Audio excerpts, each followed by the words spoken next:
ठीक है। Good morning to all of you. Energy रहनी चाहिए ना भाई, सुबह सुबह तो कम से कम एनर्जी रहनी चाहिए। जब आपको कोई भी शिक्षक गुड मॉर्निंग बोले तो आप में इतनी ऊर्जा रहनी चाहिए कि शिक्षक का जो स्टेज है ना वो ऐसा ऐसा हिल जाए। ठीक है। मैं पुनः आपसे बोल रहा हूँ गुड मॉर्निंग। हाँ, अब लग रहा है भाई कि मैं पढ़ा रहा हूँ, वो भी मैथमेटिक्स। समझा करिए इस बात को। चलिए, हमारा चैप्टर जो चल रहा है वो आप जानते हो, एलसीएम और एचसीएफ। कल इसकी लास्ट क्लास रहेगी और इस लास्ट क्लास में आप समझ रहे हो कि मैं आपको स्लाइड्स लेकर के आऊंगा जिसमें पूर्व में जितने भी प्रश्न आए हुए उन प्रश्नों का एक स्लाइड्स रहेगा और हम उसे अधिकतम 30 सेकंड में हल करने की पूरी पूरी कोशिश करेंगे। क्लियर है? चलिए, अब हम देखते हैं कि आज हमारे खाते में कौन कौन से प्रश्न आ रहे हैं जो आपको कल के लिए तैयार करवाएगा, अभ्यास करवाएगा, स्टडी करवाएगा। तो प्रश्न ये जो है ये वर्ष 2022 में आया हुआ है, व्यापम के द्वारा आयोजित किया गया था ये एग्जाम। और इसमें दिया गया है कि दो संख्याओं का, यहां देखेंगे वैल्यू दिया गया कि दो संख्याओं का, अब दो संख्या बोल रहा है बेटा, मतलब कि आपके पास कौन कौन से कॉन्सेप्ट आना चाहिए। पहली बात तो आपका से कॉन्सेप्ट आना चाहिए कि यहां पर क्या फॉर्मूला इस्तेमाल हो सकता है। तो n1 into N two equal to क्या होता है, एलसीएम इंटू एचसीएफ। ठीक, ये आना चाहिए। तो यहां पे बोल रहा है कि दो संख्याओं का, अब वो दो संख्याएं कौन कौन सी है, कोष्टक में दे दिया x और y। अभी तक देखिए हमारे पास अगर नहीं दिया रहता था संख्या तो n1 और n2 ले लेते थे। अब यहाँ पे अगर वो x और y अगर दे दिया तो कोई दिक्कत हो जाएगी क्या भाई? ना तो आप n1 की वैल्यू जानते थे ना आप n2 की वैल्यू जानते थे। अब उसके स्थान पे उसने x और y दे दिया, मतलब क्या दे दिया, चर दे दिया, है ना। इंग्लिश में आप इसको बोलते हो कि वेरिएबल दिया हुआ है। अब इस वेरिएबल में ये कह रहा है कि अगर x और y दिया गया है तो उसका हम एलसीएम और एचसीएफ भी दे रहे हैं। तो बोलते हैं कि दो संख्याओं का जो कि x और y है उसका एलसीएम और एचसीएफ। अब यहाँ देखिए एलसीएम और एचसीएफ अगर वो कह दे या लघुत्तम समापवर्त या महत्तम समापवर्त क्रमशः बोले, क्रमशः मतलब कि एक के बाद एक, एक के बाद एक। और यहां पे वैल्यू दी गई 18 और 990, ये वैल्यू दी गई है 18 और 990। कंप्लीट हो गया। फिर ये बोल रहा है कि यहां पर y और z के ऐसे कितने युग्म है, या सॉरी x और y के ऐसे कितने पेयर है, ऐसा बोल रहा है। मतलब कि आपको निकालने बोल रहा है x और y के पेयर। पेयर मतलब कि या तो जोड़ा बोलेगा या फिर हिंदी में बोल देगा कि युग्म आप निकालिए। मगर बेटा यहाँ पे स्पेशली जो है उस कंडीशन को ध्यान देना है। कंडीशन को अगर आप ध्यान देते हो तो आपको पता चलेगा सॉल्व कैसे करना है और विकल्पों को हम देख लेंगे। तो कंडीशन यहाँ पे ये कह रहा है कि y जो है वो z से ग्रेटर होना चाहिए, y जो है सॉरी x जो है वो ग्रेटर देन y। इसका मतलब होता है ग्रेटर, बड़ी वैल्यू होनी चाहिए। x का मान कैसा होना चाहिए, बड़ी वैल्यू होनी चाहिए। अब यहाँ पे अगर x, सुशीता जी गुड मॉर्निंग। अब यहाँ पर अगर दो संख्याएं x और y दिया गया है जिसमें एलसीएम और एचसीएफ दोनों का क्रमशः दिया गया है, x y के युग्म हमें ऐसे निकालने हैं जिसमें कि x क्या है, ग्रेटर देन y है, या फिर x का जो मान है वो y से कैसा है, ज्यादा है। अब ऐसे कभी प्रश्न आए तो वैसे तो आप हल कर सकते हो, आप ना विकल्पों को अगर देख करके चलते हो तो आसानी से चीजें हल होती है। विकल्पों में अगर हम ध्यान देते हैं तो यहाँ पे दिया गया है 3 1 4 2, 3 1 4 2, ये दिया गया है।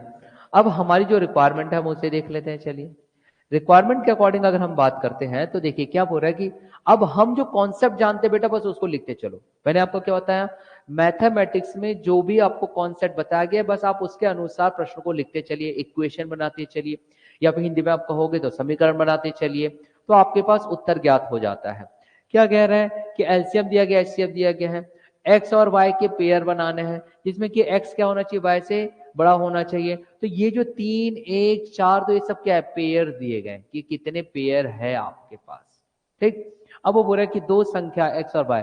अब हम क्या क्या जानते हैं बेटा, अगर एलसीएम दिया एचसीएफ दिया हुआ है तो देखिए सबसे पहले तो बेटा हम एचसीएफ का मतलब हम क्या समझते हैं, और एलसीएम का, एचसीएफ मतलब कि एक कॉमन फैक्टर होता है, एक सामान्य संख्या होती है जो दोनों ही संख्याओं में मिलती है, दोनों ही नंबर में मिलता है, यही हम जानते हैं।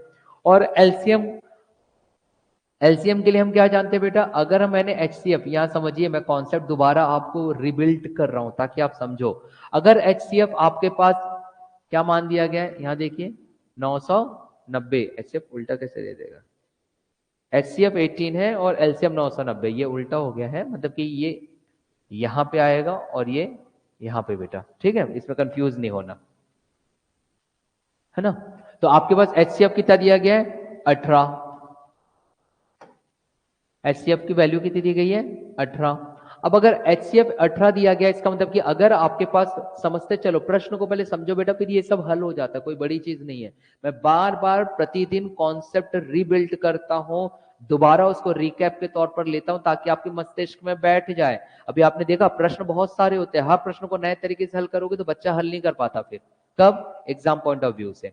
तो आपके पास अगर दो वैल्यू दी गई है एक्स और वाई, ये वैल्यू किसकी है, दो संख्या है, और इस दो संख्या में बोल रहे कि एचसीएफ आपका 18 है, तो हम इसको कैसे लिख सकते थे। मान लो अगर आप एक्स और वाई नहीं जानते तो आप इतना तो जानते थे कि सर आप अभी तक इसको n1 लेते थे और इसको अभी तक आप n2 लेते थे, ये तो आप जानते थे, ठीक है। देखो हल करने में तो 2 मिनट में, 2 मिनट नहीं 30 सेकंड में हल हो जाएगा, लेकिन मैं दोबारा कॉन्सेप्ट आपके दिमाग में बैठा रहा हूँ कि कल ही कंप्लीट हो जाएगा चैप्टर। हम n1 लिखते थे, n2 लिखते थे, अब उसके स्थान पे x और y दे दिया है, और हम जानते बेटा कि HCF के तौर पर अगर मैं लिखना चाहूं तो HCF दोनों में कॉमन आएगा कि नहीं, पहले ये बता दीजिए। 100% दोनों में कॉमन आएगा। अब कॉमन HCF रहेगा, लेकिन अगर मुझे संख्या के तौर पर लिखना है, संख्या को बनाना है कि उसकी वैल्यू क्या रहेगी, तो कुछ अनकॉमन नंबर हम वहां पे रखते थे जो दोनों में कॉमन ना हो, ये हम रखते थे। तो याद करो हम ऐसा रख देते थे A B, कुछ याद है, ऐसा रखते थे। तो हमारा एक्चुअल में जो संख्या का होता था वो ये होता था कि सर अगर मुझे n1 रखना है तो मैं HCF गुणित a रख दूंगी, और n2 रखना है तो सर मैं n2 इक्वल टू 18 गुणित b रख सकता था। यही तो हम जानते थे ना। देखो जो जानते हो ना बस उसको एक बार रिकॉल कर लेना माइंड में, सारे प्रश्न बनेंगे। फिर उसके बाद हम एलसीएम से संबंधित हम क्या जानते थे। एलसीएम का कॉन्सेप्ट ये कहता है बेटा कि अगर आपके पास एलसीएम दिया गया है, LCM अगर मुझे दिया गया है, तो हम ऐसा कर सकते हैं कि एलसीएम निकालते वक्त HCF जो आपको दिया गया आप वो रख लो, मैंने बताया था, और जो अनकॉमन नंबर है दोनों में, ऐसे संख्या जो अभाज्य है, नॉन डिविजिबल है, आप उनको रख दो A गुणित B।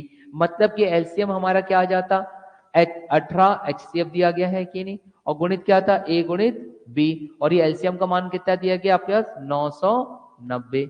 ये एक तरीका होता है जो आपके माइंड में तुरंत बैठना चाहिए कि सर ऐसा कुछ हम सोच सकते थे। अब यहां से हमारे पास सॉल्यूशन आता है कि नहीं, ये मैं वो चीजें बता रहा हूं जो कॉन्सेप्ट कहलाता है। रिबिल्ट आपको कर रहा हूं कि चीजें आपको समझ में आ सके, इतना अपने माइंड में हमेशा बैठा रहना चाहिए।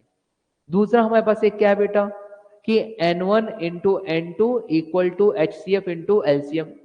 ये चीजें अगर आपको पता है तो सभी जो है आपके पास सॉल्यूशन निकल आता है। इतना क्लियर हुआ।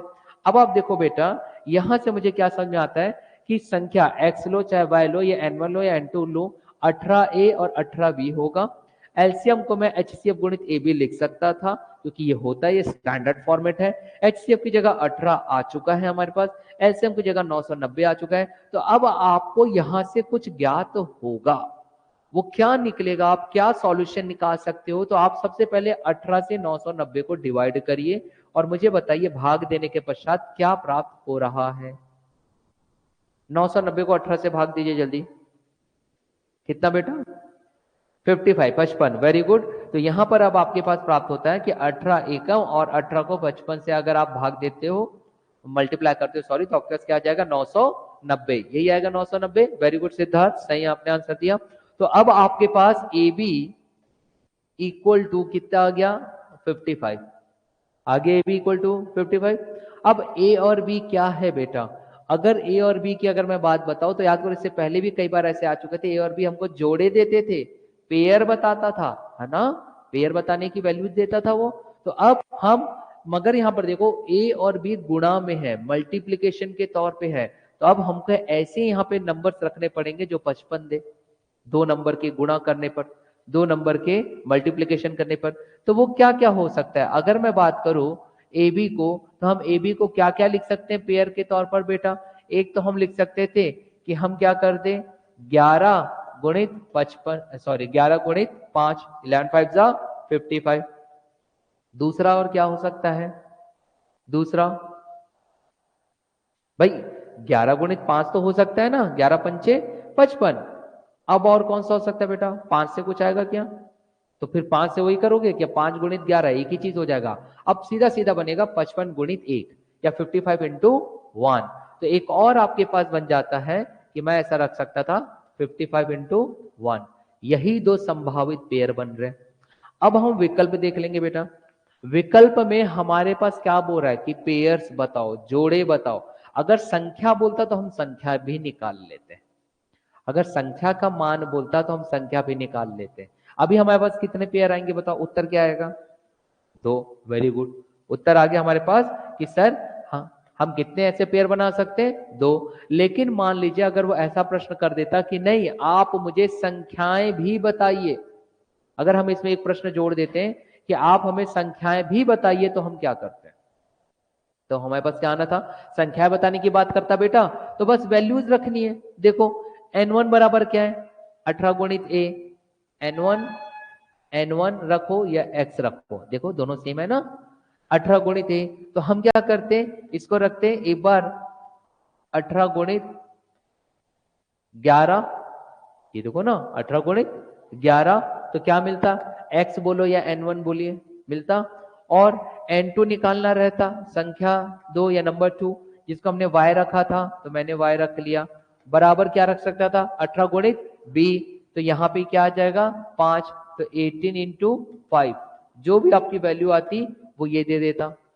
और दूसरी संख्या अगर हमको ज्ञात करनी रहती, जब हम यह वाला मान रखते कौन से 55 और 1, तो फिर आप क्या रखते, n1 इक्वल टू हमने x माना, अब n1 मानो या x मानो वो आपके ऊपर है, इतना समय नहीं लगता बेटा, ये आपको समझाने के लिए मैं बता रहा हूं।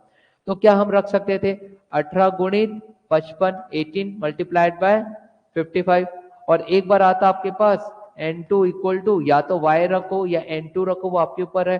18 गुणित क्या आ जाता, 1, तो आपके पास वैल्यूज आ जाती। अगर वो संख्या निकालने कहता तो, यदि वो संख्या निकालने कहता तो। अब यहाँ पे एक और कॉन्सेप्ट बता रहा हूं, फिर लिख लीजिएगा आप। अब यहाँ पे आता है कि सर ये तो समझ में आ गया, दो संख्या x और y दिया था पहले से, एलसीएम एचसीएफ यहाँ पे दिया गया है, तो एक्स वाई के युग्म बताने की कितने बन सकते हैं। सर ये कंडीशन दिया था, ये कहाँ इस्तेमाल हुआ, x ग्रेटर देन y जो है वो कहाँ इस्तेमाल हुआ? भाई बिल्कुल इस्तेमाल हुआ।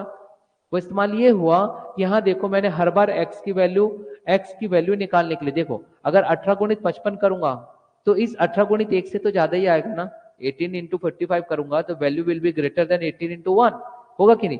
वही 18 गुणित 11 करूंगा तो इस 18 गुणित 5 से ज्यादा आएगा कि नहीं? हाँ कि ना? तो ये पेयर को अरेंज करने के काम आया बेटा, कि मैं ऐसा कर सकता था। अगर आपका वैल्यूज संख्या निकालने बोलता तो आप छाट सकते थे कि मेरा कौन सा विकल्प को मैं सेलेक्ट करूंगी या करूंगा। क्लियर हुआ ये बारे में, चीजें समझ में आई? ठीक, चलिए जल्दी से लिख लेंगे फास्ट।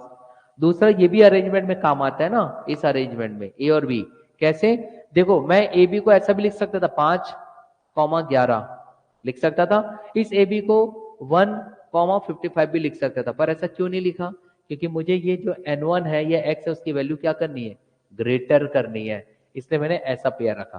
भाई 11 पंचे 55 करो या 55 ही होता है, लेकिन मैंने ऐसा क्यों जमाया, क्योंकि रिक्वायरमेंट क्या बोला, x ग्रेटर देन y। समझ में आया? लिख लीजिए जल्दी। यस ऑनलाइन स्टूडेंट्स, भाई एवरीथिंग इज क्लियर और नॉट, सब चीज क्लियर है? नहीं पर मुझे बता दीजिएगा, जल्दी लिखेंगे।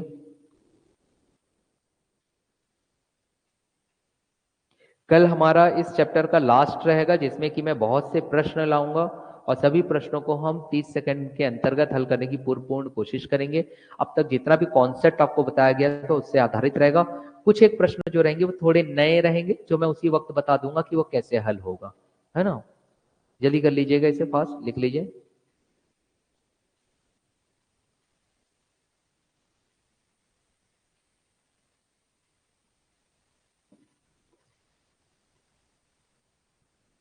लिखिए जल्दी।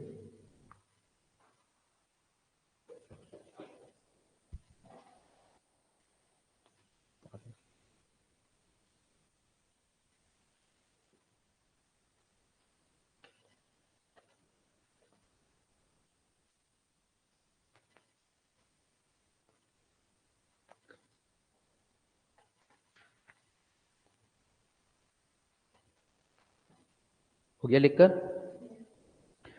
चलिए, तो मैंने आपको क्या क्या कॉन्सेप्ट बताया बेटा? मैंने आपको ये कॉन्सेप्ट बताया हूं कि अगर आपके पास,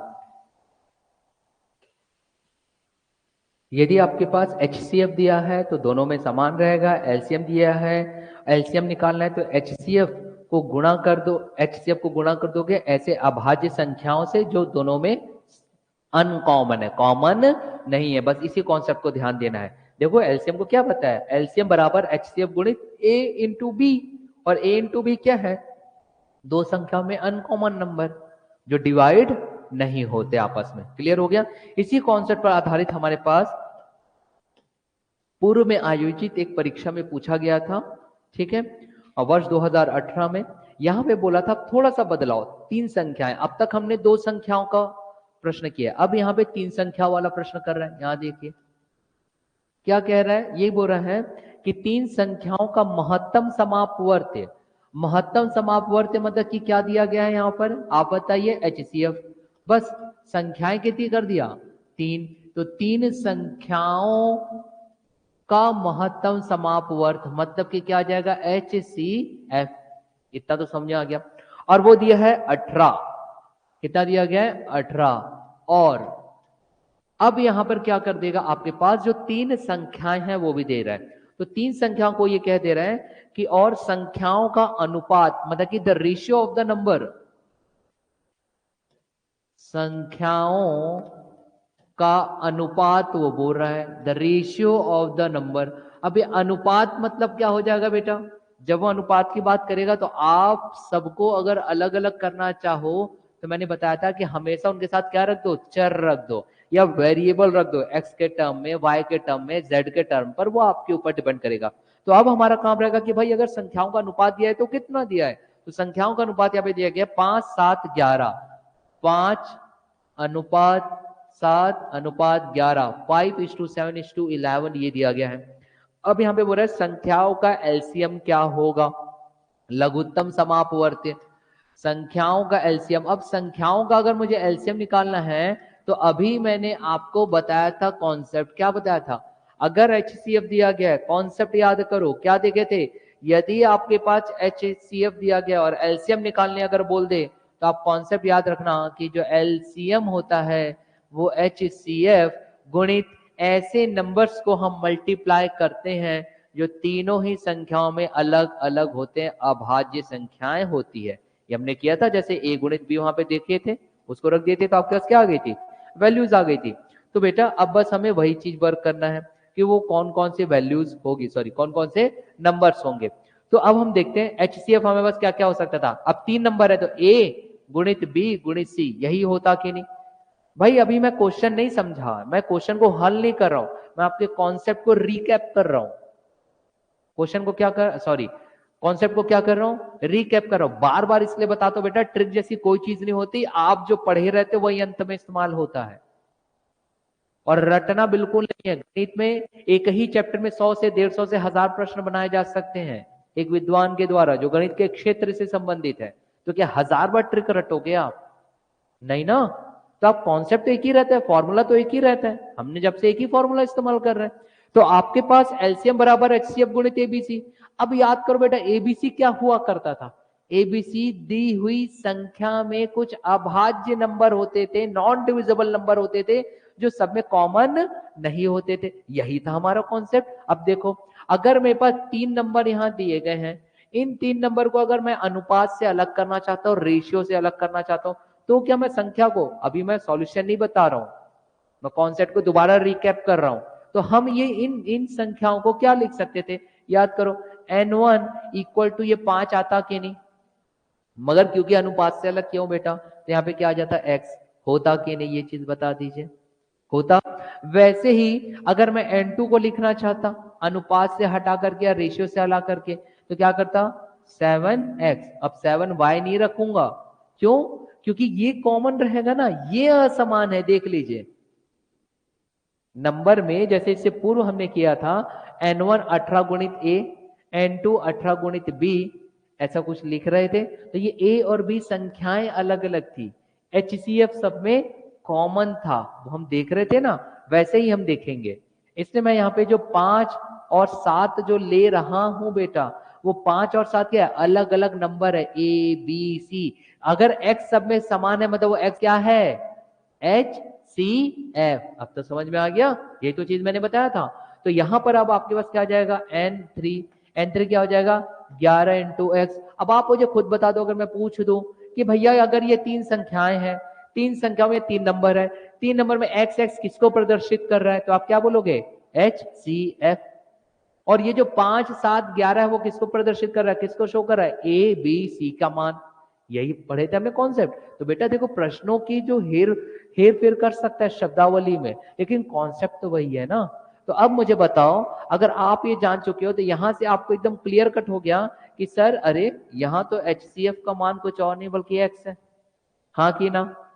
और अब बताओ संख्या 1 के लिए a का मान क्या हो गया, 5, 2 के लिए b का मान क्या हो गया, 7, और c के लिए वैल्यू क्या आ गई, 11। तो कोई तकलीफ है भाई, इतना तो मैं पहले ही समझा चुका हूं।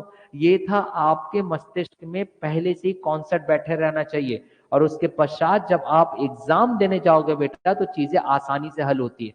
अब चालू होता है हमारा सॉल्यूशन, देखो कितने आसानी से होता है, 30 सेकंड नहीं लगना है बेटा। बहुत से विद्यार्थी बोलते हैं सर आप एक ही प्रश्न है तो 5 मिनट लगा दे रहे हो, हमारे परीक्षा में तो इतना समय नहीं। भैया मैं 5 मिनट नहीं लगा रहा हूं, मैं तो 30 सेकंड ही बताऊंगा, अब होगा हल। ये तो आपको रिकॉल करवाता हूं ना कि आप समझोगे कैसे।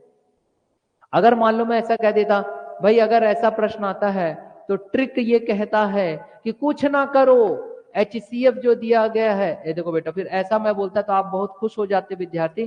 कुछ नहीं करना है बेटा, अगर ऐसा प्रश्न आया तो आप क्या करो, 18 आपके पास दिया गया है, HCF दिया गया ना 18, और ये देखो HCF हमारा क्या दिया गया है, x। भाई यही करते।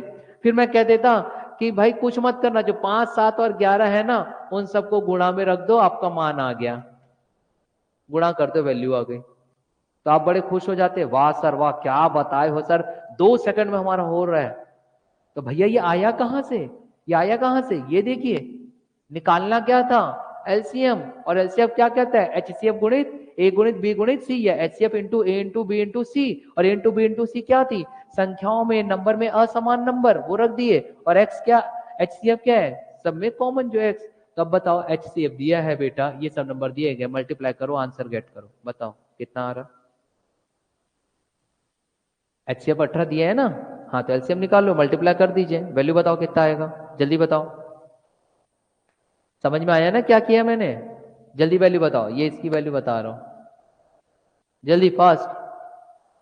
Okay Siddharth ji, Sushmita ji, thank you भाई, जल्दी रिप्लाई बताओ कितना आ रहा, 6930, गुड, 6930। तो देखिए बेटा क्वेश्चन कितने जल्दी हल हो जाता है। आपको बस क्या करना है, आपको ये जो चीजें है ना ये याद रखनी है ना। और ये क्या याद करना पड़ेगा, ये तो मैं कई बार बता रहा हूँ, पिछले 1 हफ्ता हो गया इसी इसी चीज को बता रहा हूँ, है ना, ऐसा होता है होता है होता है करके। तो ये आपके पास मैथमेटिकली सॉल्व है, कोई भी घबराना नहीं। मैं आपको अगर गणित सिखा रहा हूँ, इसके पश्चात मैं रीजनिंग लूंगा, हो सकता है नेक्स्ट वीक से मैं साइंस स्टार्ट होने वाला है तो साइंस भी लूंगा। तो साइंस तो आप उसी समय पढ़ो, पढ़ जाकर के घर में याद करना चालू करो।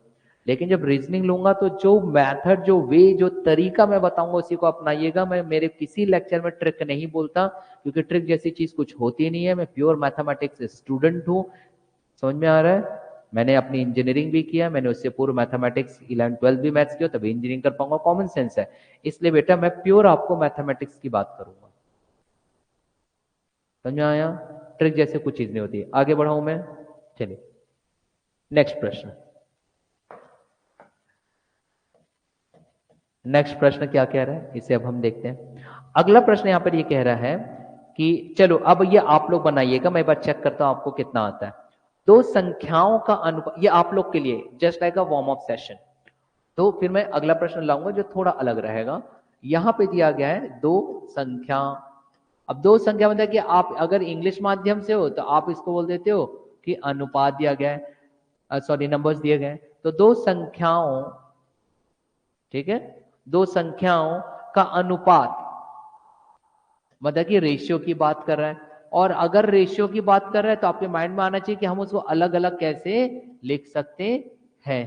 समझ आ रहा है? तो दो संख्याओं का अनुपात 3:4 है तथा उनका महत्तम समापवर्तक मतलब कि उनका HCF दिया गया है बेटा, उनका महत्तम समापवर्तक वो कह रहा है कि 4 है 4। तो आपको निकालने बोल रहा है कि उनका लघुत्तम समापवर्तक क्या होगा, ये ज्ञात करिए। उनका लघुत्तम समापवर्तक क्या होगा या एलसीएम क्या होगा, ये निकालना है। जल्दी करिए। कितना आएगा बेटा? 48। Very good. देखो अब तो आसानी से हल हो गया ना, अभी तो मैंने बताया था कितना इजी हो गया। क्या करना पड़ेगा अब? क्या इतना सब सोचना पड़ेगा? नहीं सोचना पड़ेगा, सीधा सीधा क्या करोगे आप, क्या करोगे भाई, जो HCF दिया गया 4 और जितने नंबर दिए गए हैं उनको क्या कर दो, गुणा कर दो, है ना। तो 4 चौक 16, 16 तिया 48। बताओ कौन सा टफ हो गया यार? दी हुए वैल्यूज को सिर्फ और सिर्फ क्या करना है, गुणा करना है या मल्टीप्लाई करना है। वेरी गुड राजन गांव से भाई उत्तर आया, गुड। समझ में आया ये चीजें? अब बताओ कुछ टफ है क्या? मैंने बोला कि ट्रिक है ऐसा रट डालो, मैंने आपको सिर्फ क्या बताया, ये तरीका है, इसको समझ लो, ठीक है। क्योंकि इसके पश्चात बेटा अब जब ये गुणा भाग अच्छे से आ जा रहा है ना, तो वर्ग, वर्गमूल, घन, घनमूल निकालना बताऊंगा, ठीक। उसको भी हम देखेंगे नेक्स्ट हिस्से से, हो सकता है परसों से स्टार्ट करो। इतना समझ में आ गया? अगला प्रश्न दूं क्या फिर से एक वार्म अप सेशन के तौर पर? सिर्फ कितने मिनट में? 15 सेकंड में आप हल करिएगा, 15 सेकंड बहुत होता है। प्रश्न देख लेते हैं 15 सेकंड में हल करने के लिए। ऑनलाइन स्टूडेंट्स आप लोग भी रिप्लाई करते रहिए, है ना, ऑनलाइन स्टूडेंट्स सभी।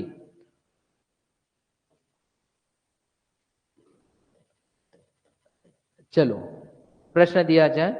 प्रश्न है बेटा कि यदि अब दो संख्याएं दिया गया, फिर से 10 सेकंड से ज्यादा ना लेना, दो संख्याएं दिया गया है और जो संख्या आपके पास, यहां पर जो संख्या आपके पास दिया गया बेटा वो है 3:2 में, ये 3:2 में, और इनका HCF दिया गया महत्तम समापवर्तक वो दिया गया है 15, महत्तम समापवर्तक दिया गया 15, और ये बोल रहा है उसका एलसीएम निकालो, बताओ कितना होगा। वेरी गुड, कितना हो जाएगा? 90। हो गया 5 सेकंड में हल। कितने टाइम लगा यार? हाँ आपको क्या करना था, 15 HCF को गुणा कर देना था, जो नंबर दिए गए हैं 3 गुणित 2, तो 3 दूनी 6 और 15 छक्के 90 आ गया उत्तर। कितना टाइम लग गया बताओ? हो गया आसान। और ये जो मैं प्रश्न अभी आपको बताया हूं, ये भी पूर्व में RI रेवेन्यू इंस्पेक्टर का एग्जाम होता है ना, RI के एग्जाम में ये प्रश्न पूछा गया था व्यापम के द्वारा आयोजित। और इससे पहले वाले जो बताया था वर्ष 2018 में आया था। तो ये सब के सब पूर्व में पूछे गए हैं, कॉन्सेप्ट है तो बन जाएगा। आगे बढ़ा जाए, थोड़ा सा बदलाव करूं प्रश्नों में। चलिए थोड़ा सा बदलाव किया जाता है, प्रश्न हमारे पास क्या दिए गए हैं उसको हम देखते हैं। हाँ इसी कॉन्सेप्ट को ध्यान में रखते हुए अब चीजों को मैं थोड़ा सा बदलाव कर रहा हूं। यहां देखिए क्या बदल सकता है हमारा अगला प्रश्न। प्रश्न हम देखते हैं। प्रश्न ये कह रहा है कि अभी तक हमने देखा कि HCF दिया गया है और क्या निकालने बोल दिया, एलसीएम। अगर मान लीजिए ऐसा कुछ आ जाए कि हमको एलसीएम दिया हो, एलसीएम दिया हो और बेटा निकालने बोले HCF, एलसीएम दिया हो और निकालने क्या बोले HCF, तब हम क्या करें? तो उसके लिए मैं पहले कॉन्सेप्ट रीबिल्ड कर रहा हूं, दोबारा रिकैप बता रहा हूं, ध्यान दीजिएगा, बाद में प्रश्न बताऊंगा। हमेशा कॉन्सेप्ट याद रखो बेटा, हमेशा। मैं अपने क्लास 8 क्लास से मतलब मैथ्स की ओर मैं बढ़ा, 8 क्योंकि मैथ्स लेना माइंड में था बिल्कुल। 8 से जो मैथमेटिक्स पढ़ते आ रहा हूं, तो मैंने आज तक रटा नहीं, मैंने चीजों को समझा, समझ करके ऐसा बनाऊंगा तो इजीली बन जाएगा। वही चीज मैं आप लोगों में बिल्ड करना चाहता हूँ और कुछ कारण नहीं है, ठीक है। तो हम क्या कर सकते थे, याद करो, फिर से मैं कॉन्सेप्ट रिबिल्ड कर रहा हूं। संख्या को हम कैसे लिखते थे, चलो आप ही लोग मुझे बताओ। अगर मुझे ऑनलाइन स्टूडेंट्स एक बार आप मुझे रिप्लाई कर दीजिएगा अगर मेरी आवाज अगर आप लोगों को कम आए तो, है ना।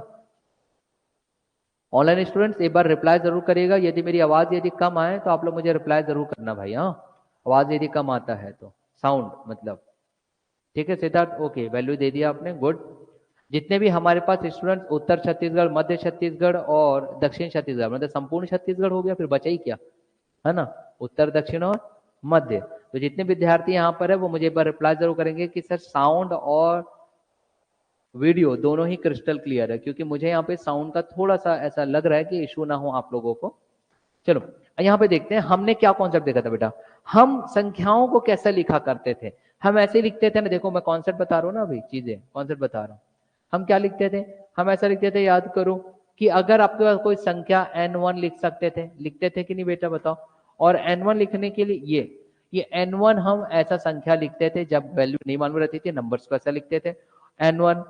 और n1 को अगर मुझे दर्शाना है HCF के तौर पर, अगर कहीं HCF दिया है तो हम ऐसा लिखते थे कि सर मैं यहाँ पे HCF का मान रख सकती हूँ, याद करो रखते थे, है ना HCF। और HCF के साथ हम एक नंबर मल्टीप्लाई करते थे, कोई भी नंबर हो सकता है, मैंने यहाँ पे A रख दिया, यही हम करते थे। वैसे अगर n2 दिया गया है और n2 निकालना है और HCF दिया गया है, HCF दिया गया है तो हम सीधा सीधा पहले तो हम HCF का मान रख दिए, और फिर एक ऐसी संख्या जो A और B दोनों एक दूसरे में कॉमन ना हो, जो दोनों एक दूसरे से डिवाइड ना हो, अभाज्य संख्या ऐसी रखा करते थे ना, याद करिए। और वही मैंने बोला कि नहीं, अब अगर आप एलसीएम निकालना है, एलसीएम, तो एलसीएम निकालने का मैंने एक तरीका बताया। यदि आपके पास कोई एचसीएफ दिया गया है पहले से ही, तो आपने क्या रख दिया, एचसीएफ रख दिए, और जो बाकी जो दो अभाज्य संख्याएं हैं या फिर नंबर है, नॉन डिविजिबल नंबर, उनको रख दिए। यही तो कॉन्सेप्ट बताया हूं ना बेटा।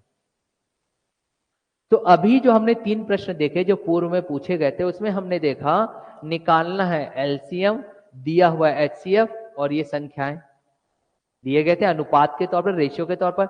अब मैं जो प्रश्न आपको देने वाला हूं उसमें थोड़ा सा बदलाव ये होगा कि अब आपको ये बोलेगा कि नहीं नहीं नहीं नहीं भैया, हम आपको एलसीएम दे रहे हैं, हम आपको संख्याओं का अनुपात दे रहे हैं, आप क्या निकालिए, एचसीएफ। तो क्या नहीं निकल जाएगा भाई, है ना, चीज तो वही है, ये तो ठीक वैसे ही हो गया।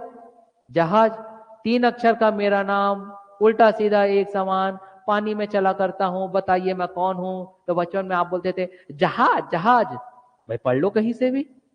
बचपन में स्कूल नहीं गई बेटा हिनन, बचपन में तो स्कूल जाते हैं, बड़े में तो कॉलेज जाते हैं, तो यहां से पढ़ो जहाज, यहां से पढ़ो जहाज। नहीं सर हमने बचपन में वो पढ़ा था, 3 अक्षर का मेरा नाम, उल्टा सीधा एक समान, निकलता मनुष्य की नाकों से हूं डालडा। तो आप लोग ऐसा पढ़ा करते थे, ऐसा, है ना, उल्टा सीधा एक समान। ये वाला याद होगा ना आपको, हैंकी लेकर के जाते थे, फिर जमा करके आते थे घर में।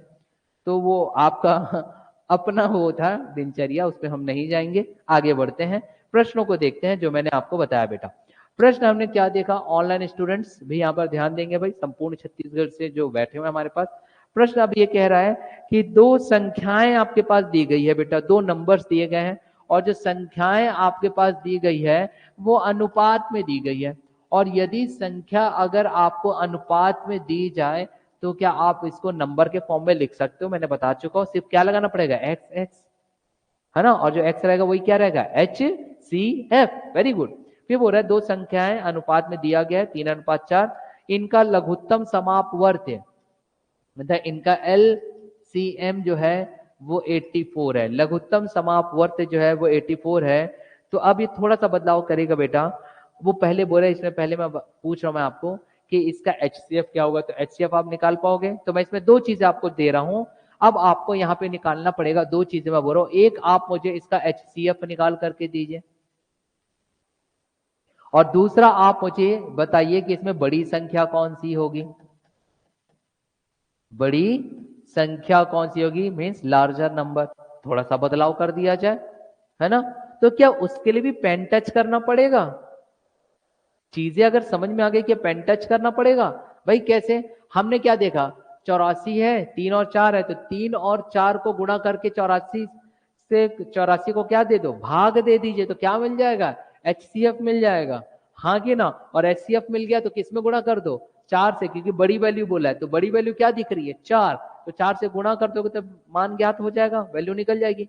कैसे, मैं उन विद्यार्थियों के लिए कर रहा हूं जिन्हें थोड़ी सी तकलीफ है, समझ में आने में। तो देखो बेटा हमने क्या देखा था कि एलसीएम आपके पास दिया रहेगा, मैं फिर से रिबिल्ड कर रहा हूँ। एलसीएम दिया रहता है, एचसीएफ का ये formula, LCM equal to HCF गुणित हम ए गुणित बी करते हैं जो कि असामान्य नंबर होते हैं। एलसीएम आपके पास दिया गया है 84। वैसे तो पेन टच करने की आवश्यकता नहीं पड़ी होगी आप लोग को, ओरली हो गया होगा। 84 बराबर एचसीएफ ही तो निकालना है, तो आप उसको एक्स मान लो, वाई मान लो, जेड मान लो, वो आपके ऊपर है। नहीं भी रखोगे तो एक्स आ जाएगा। और ए और बी क्या होते थे, ये होते थे ना, याद करिए। तो क्या आ जाएगा 3 गुणित 4। अब 4 तिया 12, भाई अब टेबल तो आपको याद होना चाहिए। 4 तिया कितना होता है 12, तो 12 में कितना जाएगा 12 सत्ते 84। लीजिए भैया एक्स का मान आ गया, कितना आ गया एक्स 7, मतलब एचसीएफ आ गया। तो हमारा पहला तो आंसर निकल गया कितना 7। क्या यहाँ पे कोई तकलीफ नहीं। अब बड़ी संख्या बोला है भाई, तो ये दोनों में बड़ी संख्या कौन सी है बताओ ना। 3 और 4 में बड़ी कौन सी 4। तो जो बड़ी संख्या जब 4 है तो 4 से गुणा कर दो 7 से, तो 7 चौक आ गया उत्तर। पेन भी टच नहीं करना पड़ता, आप ओरली या मौखिक तौर पर बता सकते थे। गुड सिद्धार्थ, क्लियर हुआ ये चीज।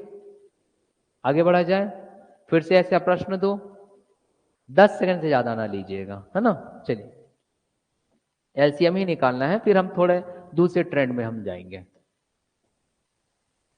ये भी पूर्व में पूछा गया है व्यापम के द्वारा, जो मैं आपको दे रहा हूं। थोड़ा सा बदलाव करता हूं, 3 संख्या का दे देता हूं। 2 संख्या का तो आप बहुत अच्छे से बना दे रहे हो, मैं 3 संख्या का दे देता हूं अब, कि 3 संख्याएं आपके पास दी गई है। 3 संख्याएं, ये 3 नंबर आपके पास दिए गए हैं, और ये जो 3 संख्याएं आपके पास दिए गए हैं, ये सब के सब बेटा किस में है अनुपात के तौर पर। तो 3 संख्याएं आपके पास अनुपात के तौर पर 5, 6, 7।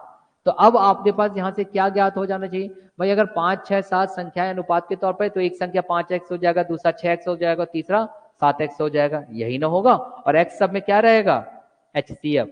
अब यहाँ पे बोल रहा है उनका लघुत्तम समापवर्त्य, मतलब कि उनका LCM, उनका लघुत्तम समापवर्त्य आपके पास दिया गया है 7560, ये 75, 60 दिया गया है। अब वो बोल रहा है कि आप इनका महत्तम, मैं 2 चीजें यहां पे जोड़ देता हूं, आप मुझे बताइएगा।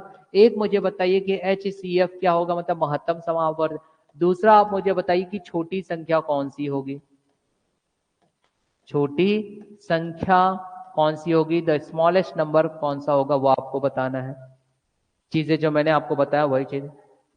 हाँ बेटा, छोटी संख्या कितनी आएगी 80, और HCF क्या आ रहा है 16 आ रहा है HCF। 36 आएगा भाई, कहाँ गलती कर रहे हो। Question answer very good madam, 36। हाँ तो हड़बड़ाओ मत ना, आंसर जब आप सही निकालो तो सही बोलिए, ठीक। अब यहाँ पे कैसे आया देखो, सॉल्व तो ओरली हो गया ना 10 सेकंड में। अब मैं पुनः यहाँ पे बना देता हूँ उन विद्यार्थियों के लिए जिन्हें गणित के क्षेत्र में थोड़ी सी प्रॉब्लम हो जाती है, क्योंकि आप यहाँ से जुड़े हुए नहीं रहते, काफी समय से छोड़ चुके हो, इस वजह से, और कुछ कारण नहीं है। तो अगर यहाँ पे बनाया जाए बेटा, तो अब आप कैसे बनाओगे, यहाँ देखिए भाई, आपको मालूम है कि एलसीएम जो होता है, ये देखिए एलसीएम जो होता है 7560, ये एलसीएम किसके बराबर होता है HCF आप रखते हो, ये देखो HCF मैंने रख दिया, ये HCF, उसकी जगह x भी रख सकते हो।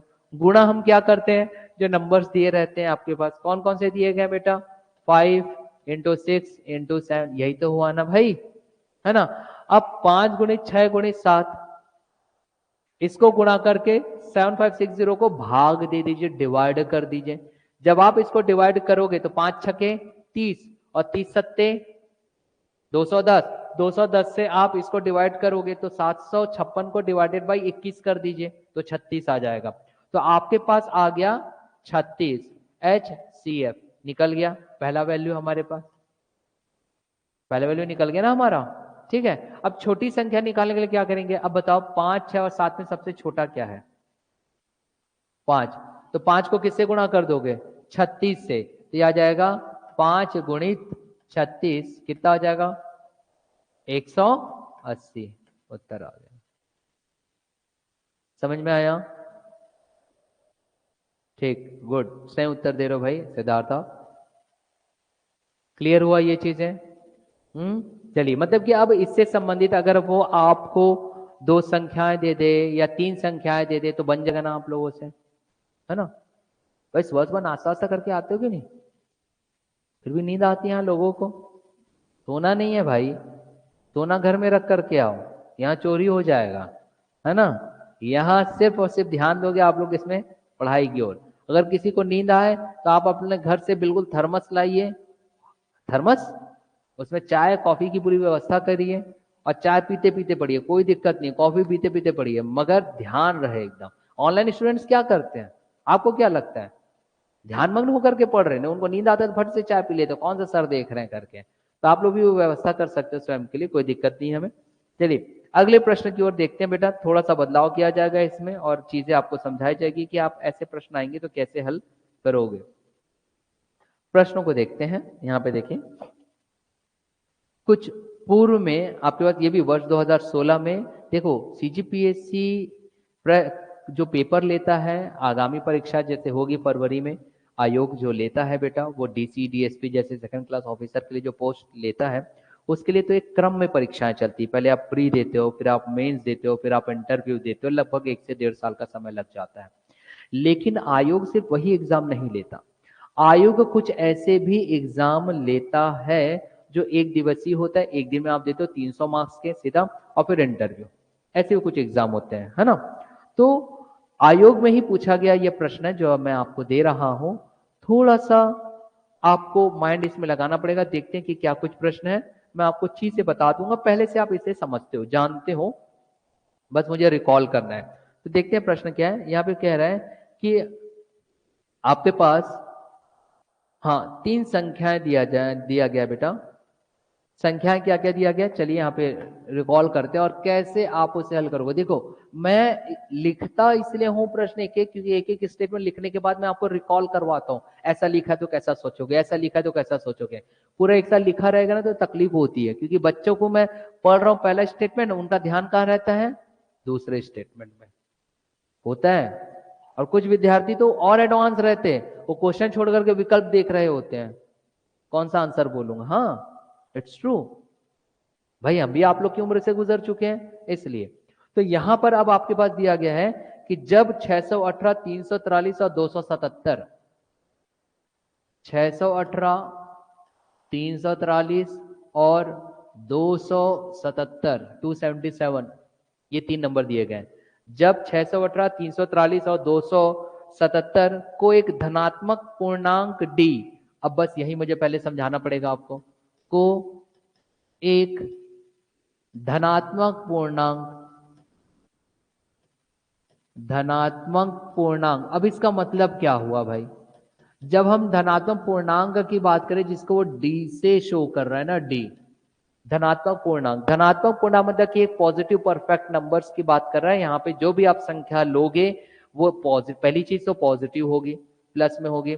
अब पूर्णांक मतलब होता है बेटा अब परफेक्ट में, जिसको इंग्लिश में हम कहते हैं, जैसे कि उदाहरण के तौर पे बेटा परफेक्ट नंबर जहां पे कंडीशंस दी रहेगी कि भाई ये किसी प्रकार से नेगेटिव ना हो, तो नेगेटिव ना हो तो जाहिर सी बात है। अब आप मुझे बताओ हमारी संख्या की जो शुरुआत होती थी, कोई इसलिए मैं बोलता हूं, मैं पूरा प्रश्न नहीं बताता, मैं कॉन्सेप्ट बताते चलता हूं, इसलिए एक एक लाइन लिखना पड़ता है। अब आप मुझे बताओ, रिकॉल करते हैं क्योंकि मुझे मुझे मुझे मुझे वो गणित बताना है जिसको आप कक्षा 10वीं के पश्चात छोड़ चुके हो, और 6वीं से 10वीं तक की गणित बताना है, वो भी कितने महीने में, हार्डली 1 से 2 महीने में।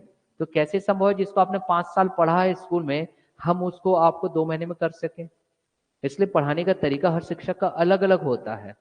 तो अब आप देखो, अगर यहाँ पे बेटा धनात्मक पूर्णांक दे दे तो आप कैसे याद करोगे सर धनात्मक पूर्णांक होता क्या इंग्लिश में, तो मैंने पॉजिटिव परफेक्ट नंबर सुन लिया आपसे।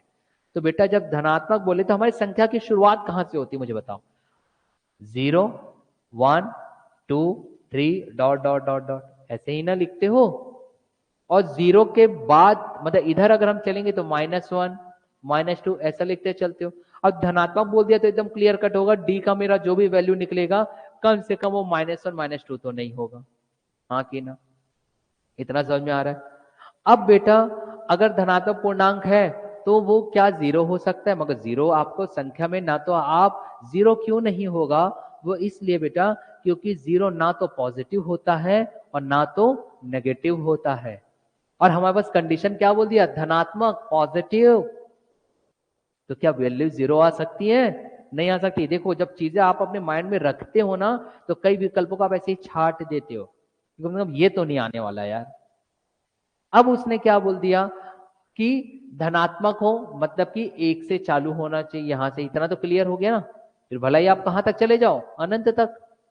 लेकिन अब उसने क्या बोला, अगर मेरा धनात्मक है मतलब 0 नहीं हो सकता, और इधर वाले तो हो ही नहीं सकते, 1 से लेकर के अनंत तक जा सकता है, इतना माइंड में आ जाता। लेकिन उसमें एक कंडीशन दे दिया। कंडीशन क्या दे दिया कि ये जो आप डी निकालोगे, धनात्मक पूर्णांक ऐसा है कि जो डी है वो ग्रेटर देन 1 है, 1 से बड़ा है। तो अब हमारे पास एक और चीज क्लियर हो गया कि डी के मेरा चाहे मान जो भी रहे, वो 2 से भला ही स्टार्ट होगा और इधर जाएगा। इतना तो क्लियर हो गया भाई। कि मैं इसलिए बता रहा हूं बेटा, मैं ये भले ही प्रश्न कराऊं, ये भी पूर्व में आ चुका है, ये आया था वर्ष 2016 में, सीजीपीएससी ने एग्जाम कंडक्ट करवाए थे एडीपीएस का। अब बात यह आती है कि सर डी अगर ग्रेटर देन 1 है, डी 1 से बड़ा है, मतलब 2 से लेकर के इन्फिनिटी तक जाएगा। ये मैं इसलिए बता रहा हूं, हो सकता है प्रश्न आए, दूसरा प्रश्न आ जाए और इससे संबंधित कुछ फिर बदल कर दे, तो आपको पता तो होना चाहिए कि मैं क्या सोच सकती हूँ, इसलिए सारी चीजें बताता हूँ। समझ में आ गया आपको? आगे का क्वेश्चन लिखो।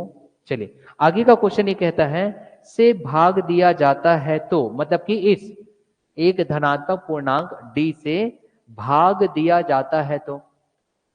अब किसको भाग देगा भाई, आप ही मुझे बताओ, किसको भाग देगा? जो आपके पास क्या दिया गया है, संख्या दिया गया है। तो कौन सा संख्याएं दिए गए, नंबर दिए गए, 618, 343, 277, इसको भाग दे रहा है। तो अब देखो बेटा, यहां से क्लियर कट होता है, इसलिए तो उसने डी को ग्रेटर देन 1 बोला। अगर मान लीजिए सिर्फ धनात्मक पूर्णांक बोलता तो वैल्यू 1 भी आ जाती, और किसी संख्या को अगर 1 से ही मैं भाग दूंगा, 1 से ही अगर मैं डिवाइड करूंगा, तो वो जो दी हुई नंबर है बेटा पूर्णतः क्या हो जाएगी, डिवाइड हो जाएगी। जैसे 2 को भाग दो 1 से, 1 गुणित 2, 2 आ गया, तो रिमाइंडर क्या आएगा, शेषफल 0।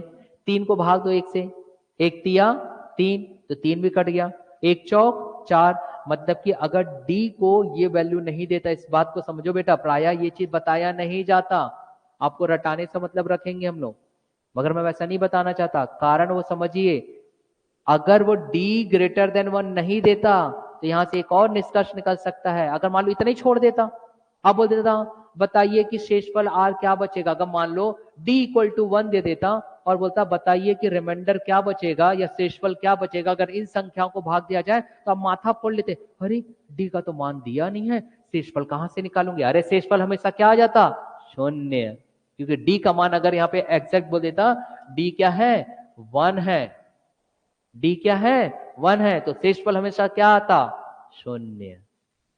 इसलिए मैं बता रहा हूं। समझ में आया देवियों और सज्जनों?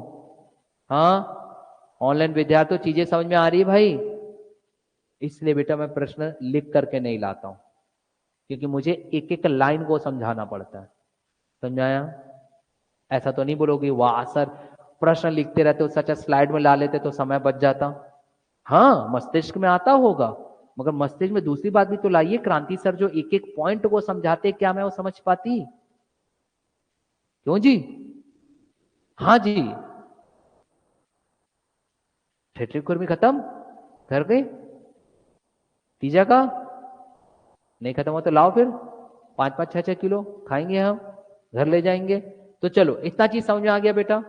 ये मैं मिटा देता हूं ना, ये वाला डी इक्वल टू, और यही कारण है बेटा।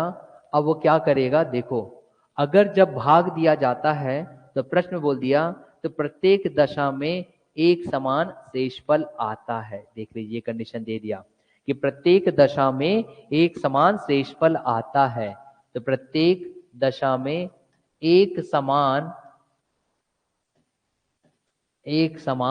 शेषफल, मतलब कि क्या बोल रहा है बेटा, रिमाइंडर शेषफल आता है।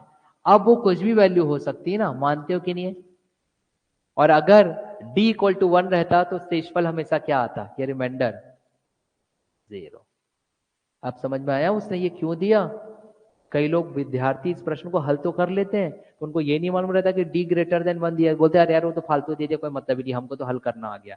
नहीं बाबा, अगर डी इक्वल टू 1 दे देता तो बिना पेन टच करे एक विद्यार्थी जो क्रांति सर के पास अध्ययन कर रहा है बोलता है अरे यार वैल्यू हमेशा 0 आएगी, सोचना ही नहीं है आगे। समझ रहे हो ये बात? आगे बढ़ू अब मैं, ठीक। अब वो बोल रहे हैं कि एक समान शेषफल आता है, फिर वो बोल रहे हैं कि डी और शेषफल में अंतर क्या है। डी और शेषफल में अंतर क्या होगा, डी और शेषफल। तो यहां से शेषफल मतलब रिमाइंडर। अब यहां से आपके पास क्या कंक्लूजन आना चाहिए, कंक्लूजन ये आना चाहिए आपके पास, या फिर आप निष्कर्ष ये निकालोगे कि मुझे क्या क्या निकालना है, मुझे डी भी निकालना है और शेषफल भी निकालना है। भाई तभी तो अंतर निकाल पाओगे। अंतर निकालने के लिए दो चीजें आपके पास ज्ञात होनी चाहिए कि नहीं भाई, हाँ कि ना? तो आप बेटा डी भी निकालोगे और आर भी निकालोगे ना शेषफल। अब प्रश्न पूरी तरह समझ आ गया। अब मेरे ख्याल से ऐसा प्रश्न कहीं और दे दे तो आप घबराओगे नहीं, ठीक। अब बेटा निकालेंगे कैसे, यहां देखें, इसको समझते सबसे पहले। याद करो इससे पूर्व में भी मैंने आपको बता चुका था कि अगर आपके पास, अब यहाँ पे ऑनलाइन स्टूडेंट्स ध्यान देंगे, अगर आपके पास ऐसा कभी प्रश्न आता है जहां पे शेषफल बचा हुआ है, बोलता है यहाँ पे तो रिमाइंडर बचा है ना भाई, तभी तो शेषफल निकालो, रिमाइंडर बचा है, तो हम क्या करते थे, याद करो बेटा, पूर्व का अगर मैं कॉन्सेप्ट की बात करूं, ये मैं मिटा देता हूं, इसकी आवश्यकता नहीं है मुझे।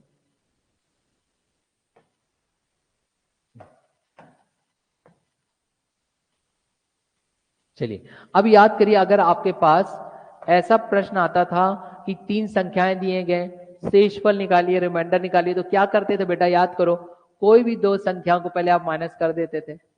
ऐसी किया करते थे, याद है? समान संख्या निकालने के लिए तो हम क्या कर सकते हैं, हमारा आप पहले आप मुझे 618 और 343 का अंतर बताओ। दूसरा आप मुझे इन दोनों को भी हम ले सकते हैं, या इन दोनों को, क्योंकि 3 है ना, 3, तो 618 माइनस 343 करो। फिर 618 और 217 का बताओ, 277 सॉरी, और एक बताओ 277 और 343 के बीच क्या आएगा, 343 और 277 के बीच कितना आ रहा है बताओ। ये प्रोसेस में पहले बताया था कि आपको ऐसा करना पड़ता है रिमाइंडर निकालने के लिए। अंतर बता दीजिए कितना आ रहा है, अंतर बताओ जल्दी, क्या आएगा? 275 स्टार्टिंग में आ रहा है आपका 275, क्योंकि अब मैं आप ही से सॉल्व करवाऊंगा ना, आप लोग सब जानते हो, मैं आप ही लोग से सॉल्व करवाऊंगा, मैं नहीं करूंगा। दूसरे में क्या आएगा बेटा, 341, 341, फिर क्या आएगा, जल्दी करिए,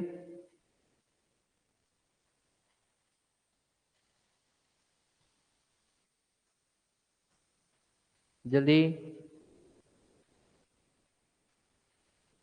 66, 66।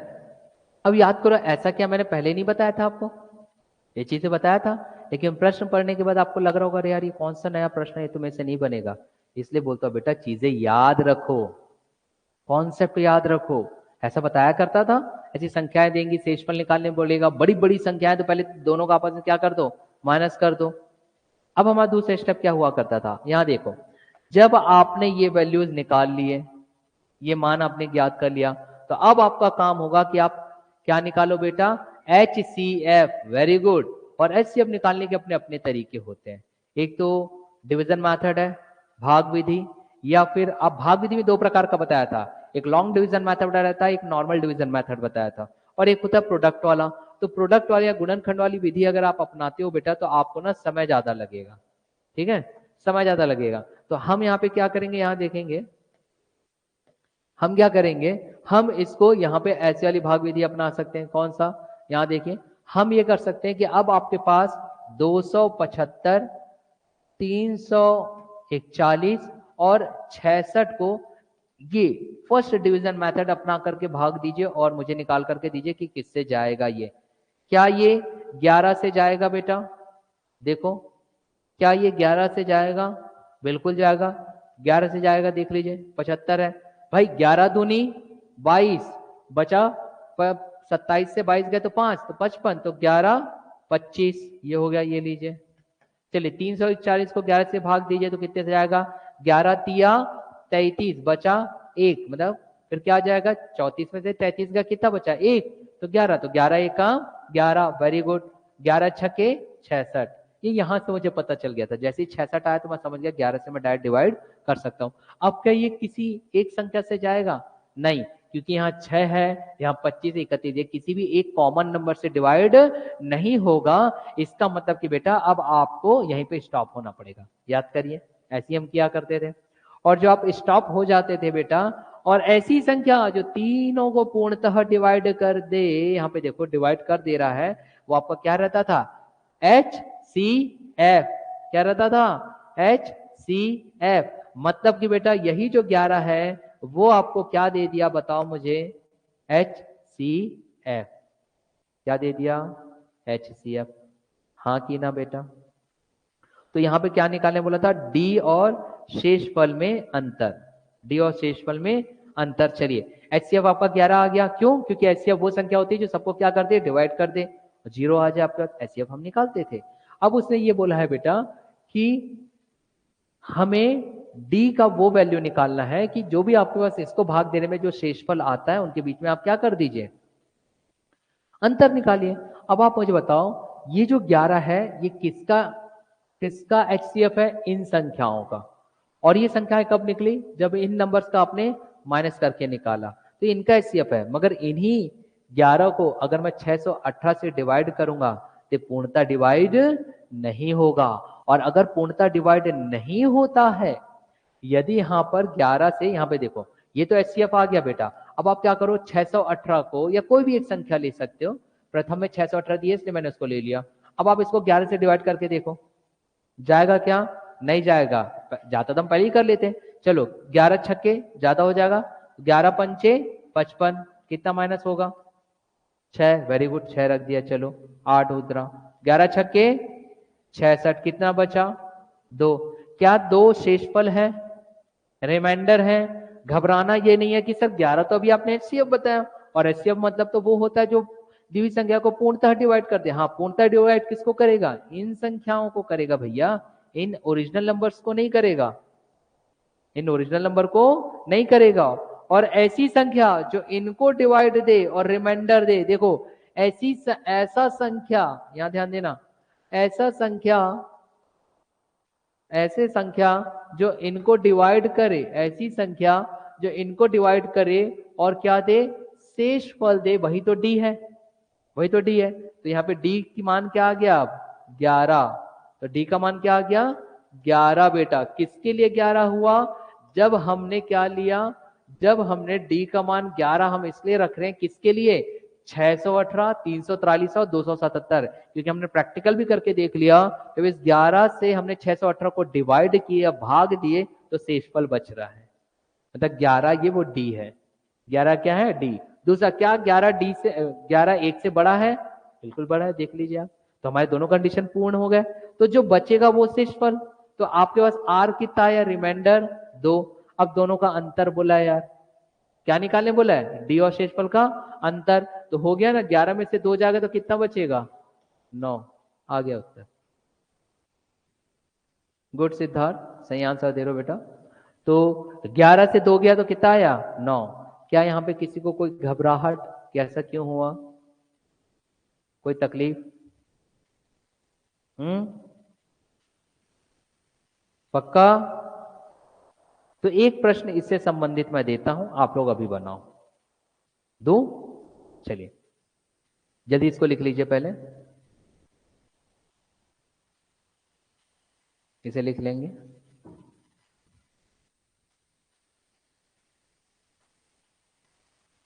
हो गया? प्रश्न दूं मैं एक ऐसा ही, तो आप लोगों का रिकॉल हो जाएगा, चीजें रिकॉल हो जाती है। अब इतना समय नहीं लगेगा ना, अब इतना समय नहीं लगेगा, मैं क्योंकि आपको रिकॉल करता रहता हूँ चीजों को, इसलिए। अब मुझे बताओ, क्या मैंने कुछ भी नया बताया? ये तो हमारा शुरुआत से चला आ रहा है ना, कुछ नया नहीं बताता भाई। मैं कोई प्रश्न में नया नहीं बताता। नया बताता तो हर बात वो ट्रिक हो जाती। कुछ नया नहीं, वो पुरानी ही पद्धति है हमारी, एक ही। तो चलिए बेटा, नींद आ रहा है, सुबह सुबह चाय लाओ, कॉफी लाओ, ब्रेड लाओ, टोस्ट लाओ, बैठ करके खाओ, नाश्ता करो और पढ़ो। कोई तकलीफ है? नहीं ना? या फिर बेटा अपने घर से दौड़ते हुए आओ, कभी नींद नहीं आएगी। साइकिल स्कूटी में मत आओ। कैसे आओगे? दौड़ते हुए। और दौड़ते दौड़ते किसी को नींद आए तो सोते सोते आओ, लेट लेट करके, साष्टांग प्रणाम करते हुए माँ धरती को, कभी नींद नहीं आएगी। ठीक, आगे बढ़े फिर हम। चलिए प्रश्न आपके पास यहाँ दिया गया है, थोड़ा सी बड़ी वैल्यू है बेटा, ये आपको सॉल्व करना होगा। चलो छोटी सी दे देता हूँ ताकि आप हल कर सको। नहीं कर लो यार, बड़े बच्चे हो आप लोग। 6975, 6975 एक ये वैल्यू दी गई है। दूसरा दिया गया 7612, ये भी आया है पूर्व में, ये आया था वर्ष 2020 में, पूछा गया था एसीएफ एग्जाम में। और दिया गया 8445, 8445, ये तीन संख्याएं दी गई है। ठीक है, अब ये बोल रहा प्रत्येक को सबसे बड़ी संख्या डी से भाग दिया जाता है। यहां पे बोल रहा प्रत्येक को डी से, ये डी है, डी से भाग दिया जाता है, भाग दिया जाता है, मगर यहाँ पे कंडीशन दे दी गई है बेटा कि डी क्या है, ग्रेटर देन 1। अब इसका समझ में आ गया ना, मतलब डी ग्रेटर देन 1 का मतलब समझ में आ गया आपको। ठीक, फिर ये बोल रहा है कि शेषफल आर बचेगा, डिवाइड करने पर शेषफल या रिमाइंडर जो है वो आपके पास आर बचता है। चलो आप लोग हल करते चलो, शेषफल जो है वो आर है। अब आर जो बच रहा है तो लास्ट में बोल रहा है कि अब आप हमें क्या करिए, डी और आर का अंतर बता दीजिए, डी और आर का आप हमें अंतर बता दीजिए। चलिए हल करिए भाई सभी विद्यार्थी, क्या आएगा। जो तरीका मैंने बताया था बस वही अपनाएंगे, क्योंकि ये क्वेश्चन थोड़ा सा बड़ा है वैल्यू, इसलिए आप मुझे इसको 40 से 45 सेकंड में हल करके देंगे। जल्दी जल्दी करिए, डी और आर का आपको एट लास्ट अंतर निकालना है। ठीक है online students, do it fast, जल्दी करेंगे। डी और आर का अंतर बताइए भाई, क्या आएगा।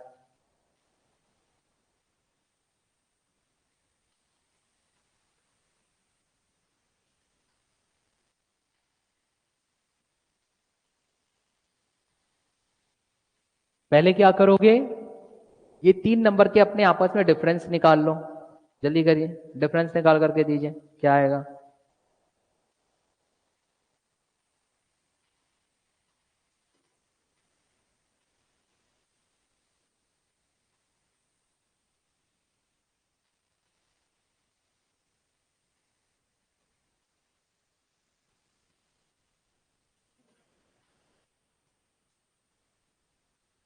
जल्दी करिए,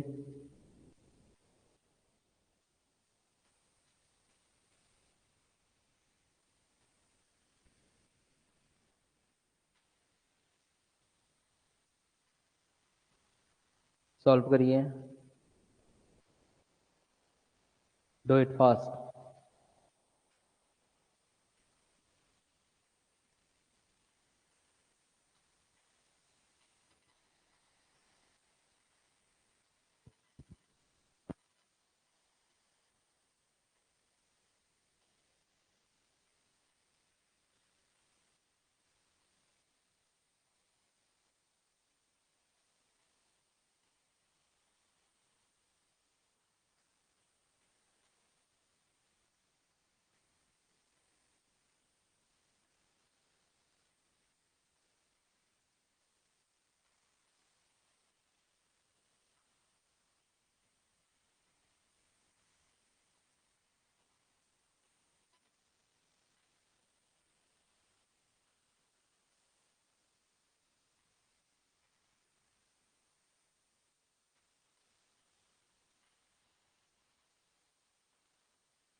किसी का आंसर आया।